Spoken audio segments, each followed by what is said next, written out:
Infrastructure जो है हमें मजबूत करना चाहिए। कैबिनेट मिनिस्टर रणवीर गंगवा इस वक्त हमारे साथ मौजूद है, उनसे बातचीत कर लेते हैं। सर, 2 दिवसीय जो सत्र रहा उसका आज अंतिम दिन था, किस तरह के सुझाव जो है वो देखने को मिले?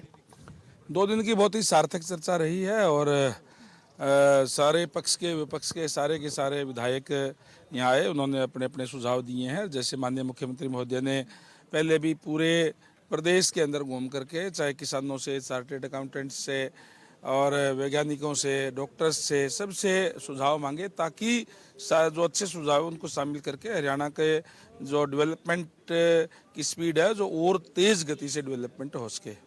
सर, लगातार क्योंकि विपक्ष एक मुद्दा उठाता है कि घोटाले हो रहे हैं, नकल हो रही है, पेपर लीक हो रहा है, और ये तमाम मुद्दे विपक्ष कह रहा है कि सदन में इन मुद्दों को उठाया जाएगा। विपक्ष आज बटा हुआ है, विपक्ष गुटों में बटा हुआ है, इसलिए आज वो अपना विपक्ष का नेता ही नहीं तय कर पा रहे। इसमें प्रजातंत्र के अंदर पक्ष और विपक्ष दोनों अहम होते हैं, लेकिन मैं कहूँगा कि दुर्भाग्य है आज हरियाणा प्रदेश का कि यहाँ विपक्ष जो है अलग अलग गुटों के अंदर बटा हुआ है। जो सरकार काम करती है उस पर चेक रखने का काम जो है विपक्ष करता है, और कोई भी अगर सरकार की कमी होती है तो उसको उठाने का काम करता है। लेकिन आज विपक्ष तो आपस में उलझा हुआ है, और मैं समझता हूं कि जहां तक उन्होंने कहा कि पेपर लीक का और का जो भी इसके अंदर शामिल थे, माननीय मुख्यमंत्री महोदय ने सख्त एक्शन लेते हुए उनके खिलाफ कार्रवाई करने का काम किया है। कानून व्यवस्था भी वो कह रहे हैं चरमराई हुई। हाल ही में जो कांग्रेस की युवा कार्यकर्ता है उसके मर्डर को लेकर जो मुद्दा है, काफी विपक्ष के द्वारा उसे उठाया जा रहा है और प्रदेश सरकार पर आरोप लगाया जा रहा है कि कानून व्यवस्था पर जो है लगाम लगाने की जरूरत। देखिए, आज हमारी जो सरकार है, ठीक है, क्राइम करने वाले के आदत में होता है वो क्राइम करना, लेकिन उसको ट्रेस आउट करके उनको सख्त सज़ा दिलाना। और आज जिन्होंने वो कार्य जिसका आप कह रहे हो, मर्डर की बात कर रहे हो, वो आज सलाखों के पीछे है, उनको अरेस्ट कर लिया गया है। तो सरकार जो है एकदम से तीव्र गति से जो एक्शन लेने का काम करती है। सर, आपके अगर विभाग की बात करें, पीडब्ल्यूडी विभाग में क्या क्या बजट जो है बढ़ने की अपेक्षाएं हैं और क्या नई चीजें जो है वो बजट में देखने को मिलेंगी? हमने माननीय मुख्यमंत्री महोदय से कहा है कि हमने जो पूरे प्रदेश क्षेत्र के अंदर एक 5800 किलोमीटर ऐसी रोड है जो टूटी हुई है, उनको चिन्हित कर लिया गया है, और इस साल के अंदर उनको नया कारपेट करने का काम करेंगे। जहां रिपेयर की ज़रूरत है, वहां पैसे लगाने की ज़रूरत है, वो पैसे लगाने का भी काम करेंगे। और उसके लिए जो बजट की डिमांड हमने की है, वो हमने कहा है कि वो ज़्यादा से ज़्यादा दिया जाए, और हम कोशिश करेंगे कि हर एक ज़िले के अंदर एक मॉडल रोड बनाएं, जिसको डिस्ट्रिक्ट मॉडल रोड, डीएमआर या जो भी उसको नाम देंगे अभी बातचीत करके, ताकि एक अच्छा इंफ्रास्ट्रक्चर लोगों को दे सके। बहुत शुक्रिया सर बातचीत करने के लिए।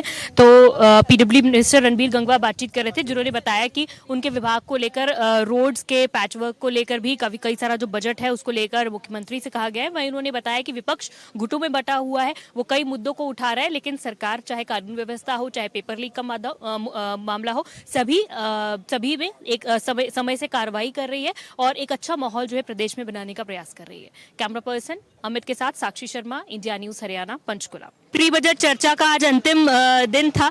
सर, किस तरह के सुझाव रहे हैं? विपक्ष के सदस्य भी इसमें रहे, किस तरह की बजट कर्ज कम करने को लेकर भी कोई सुझाव आए? नहीं, सीएम साहब ने सब विधायकों को बुलाया, पक्ष विपक्ष 90 के 90 विधायकों को बुला के उनसे राय ली। बजट में उनकी राय शामिल की गई।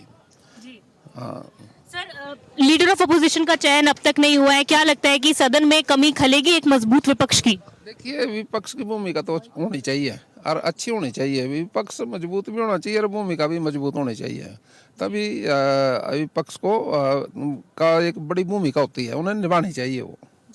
सर, 10वीं और 12वीं की बोर्ड परीक्षाएं चल रही है, नकल को लेकर अलग अलग जगह से जो है वो खबरें आ रही हैं। हालांकि सरकार ने सख्त एक्शन भी लिया, लेकिन उसके बाद भी अब भी कहीं ना कहीं छुटपुट घटनाएं जो है वो चल रही हैं। नहीं, कहीं कोई बख्शा नहीं जाएगा, बड़ी सख्ती होगी, किसी को बख्शेंगे नहीं जो भी दोषी होंगे। जी, बहुत शुक्रिया बातचीत करने के लिए। तो कैबिनेट मिनिस्टर श्याम सिंह राणा बातचीत कर रहे थे, जिन्होंने बताया है कि नकल की कोई भी घटनाएं हैं उसे बख्शा नहीं जाएगा, सख्त कार्रवाई और सख्त एक्शन जो है वो कहीं ना कहीं लिया जाएगा। लगातार आप देख सकते हैं कि कई विधायक जो हैं वो सत्र खत्म होने के बाद बाहर निकल रहे हैं, और 2 दिवसीय सत्र का आज अंतिम दिन था जो कि पूर्ण हो चुका है, और विपक्ष के नेताओं ने भी अपने सुझाव जो हैं वो इस दौरान दिए हैं। कैमरा पर्सन अमित के साथ Sakshi Sharma, India news Haryana, Panchkula.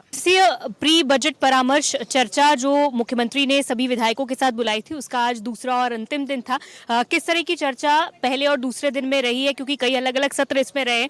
BJP विधायक इस वक्त हमारे साथ मौजूद हैं। सर, 2 दिवसीय चर्चा में, क्योंकि विपक्ष भी बुलाया गया था, विपक्ष ने भी अपने सुझाव इसमें दिए हैं, कैसे देखते हैं आप इस चर्चा को, परामर्श? देखिए, प्री बजट एक जो है डायलॉग था जिसमें सभी विधायकों ने अपने अपनी बातें रखी, और क्योंकि इसमें सभी का कहीं ना कहीं अपना एक दायित्व बनता है, चाहे वो विपक्ष हो या पक्ष हो, कि हरियाणा के बारे में सोचे और हरियाणा में एक ऐसा बेहतरीन बजट लेकर आए जिसमें सभी का विकास हो, सभी का जो है उसमें सम्मान हो। तो सभी ने अपने अपने सजेशंस दिए हैं और माननीय मुख्यमंत्री जी ने जो है सबको आश्वासन दिया है कि सभी बातों को ध्यान में रखते हुए जो है ये 2025-26 का जो बजट है ये सभी की आशाओं पर खरा उतरेगा और उसको बड़े तरीके से जो है इम्प्लीमेंट करेगा। सेशन शुरू होने वाला है 7 तारीख से, लेकिन अब तक लीडर ऑफ अपोजिशन का चयन नहीं हो पाया है। इसको आप कैसे देखते हैं? और क्योंकि एक मजबूत विपक्ष की भी बहुत ज्यादा जरूरत है, एक महत्ता है सदन में। मुझे लगता है कहीं ना कहीं ये विपक्ष की कमजोरी को दर्शाता है कि वो बढ़ चढ़कर हिस्सा लेना नहीं पसंद कर रहे हैं, और 4 महीने के बाद भी सीएलपी लीडरशिप पे अगर वो सवाल है और वो अपना नेता नहीं चुन पा रहे हैं, तो ये उनकी कमजोरी की निशानी है, जिसको मुझे लगता है कि जल्द पूरा करना चाहिए। क्योंकि हमें भी लगता है कि सरकार के सामने अगर विपक्ष मजबूत होगा तो हम और बहुत सारी चीज़ों पर अच्छे फैसले ले पाएंगे। एक बड़ा मिला जुला सा संवाद होगा जिसमें सभी का ध्यान में रखते हुए पूरे हरियाणा का एक बेहतरीन बजट बनना सकता है। लगातार मुख्यमंत्री और सरकार जो है एक अच्छे बजट को लेकर चर्चाएं कर रहे हैं अलग अलग वर्गों से, लेकिन विपक्ष लगातार ये कह रहा है कि हर साल बजट आता है लेकिन कर्ज जो है वो सरकार पर लगातार बढ़ता रहता है। तो क्या कर्ज कम करने को लेकर भी कोई सुझाव इन 2 दिनों में आए हैं?